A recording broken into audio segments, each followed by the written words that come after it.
నమస్తే cinema lovers. ఈరోజు నేను రివ్యూ ఇవ్వబోతున్న సినిమా పేరు గామి. గమించేవాడే గామి.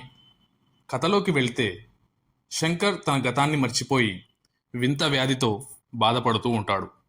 శంకర్ని చిన్నతనంలో ఒక సాధువు అతన్ని చేరదీశాడు. తన వింత వ్యాధిని నయం చేసుకోవాలంటే ఆ సాధువుని కలిసి తీరాల్సిందే. అసలు శంకర్ ఆ సాధువుని కలిశాడా లేదా? అసలు తన వింత వ్యాధి ఏమిటి?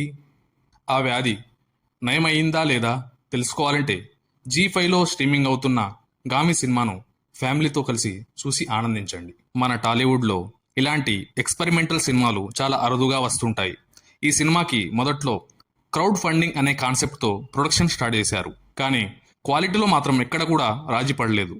సెకండ్ హాఫ్లో వచ్చే సన్నివేశాలు మాత్రం చాలా అద్భుతంగా ఉన్నాయి. సినిమాటోగ్రఫీ చాలా బాగుంది.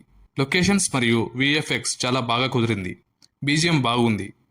ప్యారలల్గా నడిచే స్టోరీ మరియు స్క్రీన్ ప్లే చాలా కొత్తగా ఉంది. కథలో లిమిటెడ్ క్యారెక్టర్స్ ఉన్నా కూడా ప్రతి ఒక్కరూ చాలా బాగా నటించారు. అన్ని విషయాలు పాజిటివ్ మాత్రమేనా అంటే కాదు, కొన్ని నెగిటివ్ పాయింట్స్ కూడా ఉన్నాయి.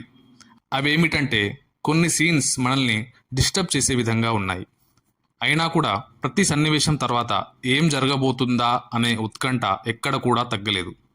గామి సినిమాకి కావాల్సినంత ఆదరణ లభించలేదు. ఎందుకో తెలియదు, కానీ ఇలాంటి ఎక్స్పెరిమెంటల్ సినిమాలు చేసేవారిని మనం ఆదరించాలి.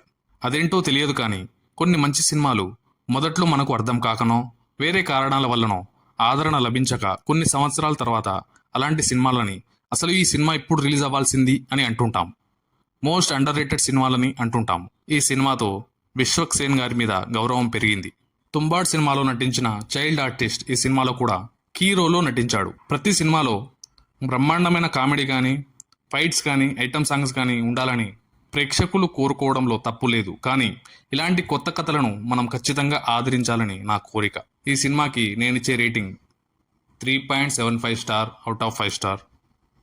మరియు నా డోపమిన్ లెవెల్ వచ్చేసరికి 80 ml అవుట్ ఆఫ్ 100 ml. నా రివ్యూ కనుక మీకు నచ్చినట్లయితే లైక్ చేయండి మరియు ఈ వీడియోని మీ ఫ్రెండ్స్ అండ్ ఫ్యామిలీకి షేర్ చేయండి.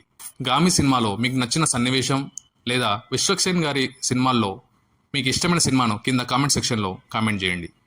చిరిగిన ప్యాంట్ అయినా వేసుకో, కానీ కాకతీయ కథలు అనే ఛానల్ని సబ్స్క్రైబ్ చేసుకో. జై హింద్.